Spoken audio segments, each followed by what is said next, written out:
ہر کسی کی اپنی اپنی پسند ہوتی ہے.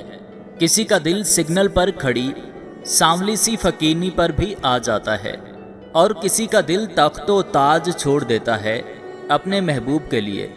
بات یہ نہیں ہوتی محبوب کیسا ہے، کیا کرتا ہے، اصل بات تو یہ ہوتی ہے کہ آپ کو وہ کیسا لگتا ہے. محبوب اس ذات کو کہتے ہیں جس کے قرب کی تمنا کبھی ختم نہ ہو، اپنی ذات سے فنا ہو کر جس کی ذات میں بقا ہونا منظور ہو.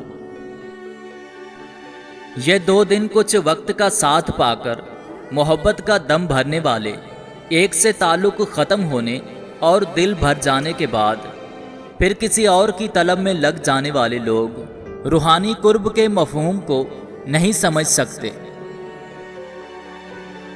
اور پھر کچھ لوگوں کو دل توڑ کر بھی سب کچھ مل جایا کرتا ہے اور کچھ لوگوں کے پاس وفا کر کے بھی کچھ نہیں رہتا، حتیٰ کہ اپنا آپ بھی نہیں.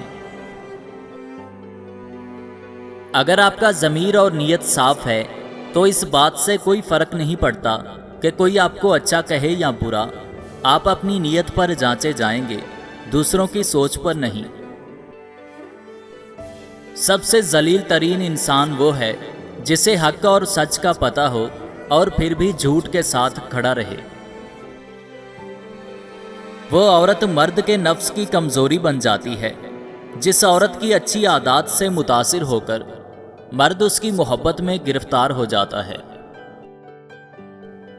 عمر سے زیادہ حالات انسان کو جلدی بوڑھا کر دیتے ہیں. انسان کو کام اور محنت سے اتنی تھکاوٹ نہیں ہوتی جتنا اسے لوگوں کے رویے تھکا دیتے ہیں.